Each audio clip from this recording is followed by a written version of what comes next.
Lockdown से पहले गीता के घर का नजारा कुछ ऐसा था कि रोहन ऑफिस जाता था और शिविन स्कूल। जिनके घर से जाने के बाद गीता काम खत्म करके बाकी समय आराम करती थी।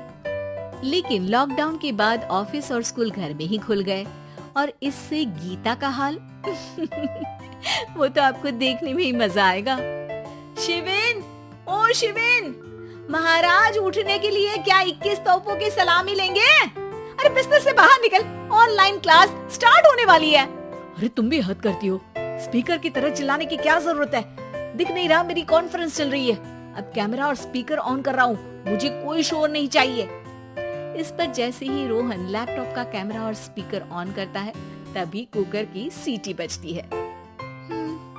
करा लो अब इसे चुप। लॉकडाउन नहीं हुआ, मेरी मौत का फरमान जारी हो गया। दोनों बाप बेटे ने नाक में दम किया हुआ है। ऐसा बोलकर गीता वहाँ से शिविन के कमरे में पहुँच जाती है, जहाँ शिविन अभी भी सो रहा होता है। ओ आलसी, अब अगर 5 मिनट में नहीं उठाना तो आज तेरा गेम और यूट्यूब कैंसिल। माँ की बात सुनकर शिविन बिना 1 मिनट गंवाए उठ खड़ा होता है। उठ गया, अभी नहाकर भी आता हूँ। ये नाटक कहीं और, मुंह पर गीला कपड़ा मार और पढ़ने बैठ। शिविन की ऑनलाइन क्लास स्टार्ट हो जाती है, जिस पर गीता उसे वहां बिठाकर रसोई में चली जाती है। थोड़ी देर में उसे कमरे से कुछ आवाज सुनाई देती है, जिसे सुनकर वो कमरे में वापस आती है। हाय राम, तुझे क्लास अटेंड करने के लिए बोला था, कैमरा ऑफ करके बिस्तर पर नाचने के लिए नहीं बोला था। मम्मी मुझे कुछ समझ नहीं आ रहा, आप बाद में पढ़ा देना ना, वैसे भी अटेंडेंस तो लगी गई है। हाँ बेटा, जरूर बन जा, तू अभी से हम सबका बाप बन जा। अरे नहीं मतलब कहाँ से लाते हो इतना दिमाग, और पढ़ाई करते हुए ये चला कहाँ जाता है? नाइस क्वेश्चन, दिमाग से पूछकर बता दूंगा।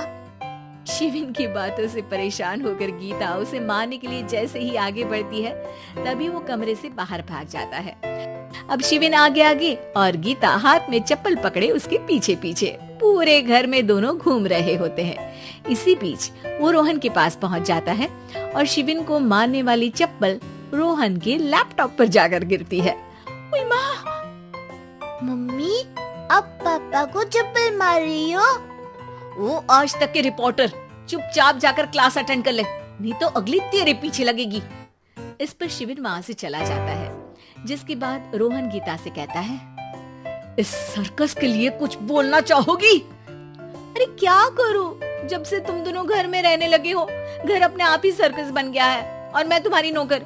कभी बेटी को संभालो तो कभी बाप के नखरे उठाओ। इन्हीं सब उथल पुथल में दिन बीतते रहते हैं, जिसमें हर रोज घर के अंदर कुछ नया सियप्पा खड़ा मिलता है, जो ज्यादातर शिविन और रोहन की ऑनलाइन स्कूल और ऑफिस से रिलेटेड ही होता है। एक सुबह, शिविन चलो उठ, आज की क्लास जल्दी है। कैमरा ऑफ करके आप अटेंड कर लो। अरे ऐसे छित्तर पड़ेंगे, दादी नानी सब एक साथ याद आ जाएंगी। गीता की लाख मशक्कतों के बाद क्लास तो खत्म हो जाती है, लेकिन उसके बाद शिविन फोन इस्तेमाल करते हुए इंस्टाग्राम रील बनाने लगता है। रसोड़े में कौन था? तुम थी, मैं थी, कौन था? हाँ, मैं गरीब हूँ। अरे ओ गरीब के बेटे, आजा, मैं बनाती हूँ तुझे गरीब।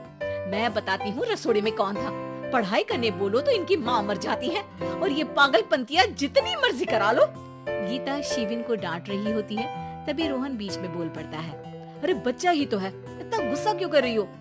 बेटे का साथ देने की इसी एक कोशिश में अब शिविन के साथ साथ रोहन भी गीता के गुस्से की सूली पर चढ़ जाता है। अगर बेटे पर इतना ही प्यार आ रहा है तो इसे क्लास अटेंड क्यों नहीं कराते, इसका होमवर्क क्यों नहीं कराते?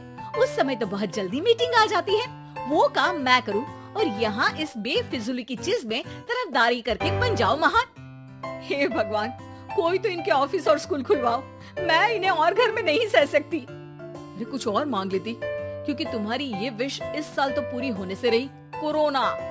हाय नास पिटे ने जिंदगी ही बर्बाद कर दी। खाए कोई पचाए कोई, कल मुझे चुन चुन कर सबको मेरी बद्दुआ लगेगी। उन्होंने दुनिया का और इन बाप बेटे दोनों ने मेरा जीना मुश्किल कर दिया। गीता वहाँ से चली जाती है, जिसके बाद रोहन शिविन से कहता है, अरे तुम्हारी मम्मी इतनी भड़की हुई क्यों है? आपकी वजह से पूरा समय घर में रहते हो और उस पर कोई काम कराने की जगह बस ऑर्डर देते रहते हो। अच्छा बेटे, सारा इल्जाम मुझ पर? पूरा दिन तो वो तुम पर ही चिल्लाती है।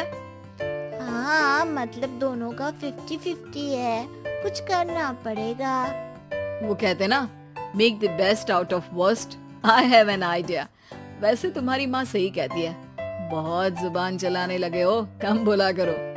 अगली सुबह रोहन और शिविन अपनी गलती को सुधारने के लिए गीता के उठने से पहले घर का आधा काम खत्म कर देते हैं, जिसे देखकर गीता खुश हो जाती है और फिर बाकी बचा काम वो तीनों मिलकर पूरा कर लेते हैं। जिसके बाद अब वो सब मिल बांट कर हर काम में एक दूसरे की मदद करते हुए लॉकडाउन का मजा लेने लगते हैं।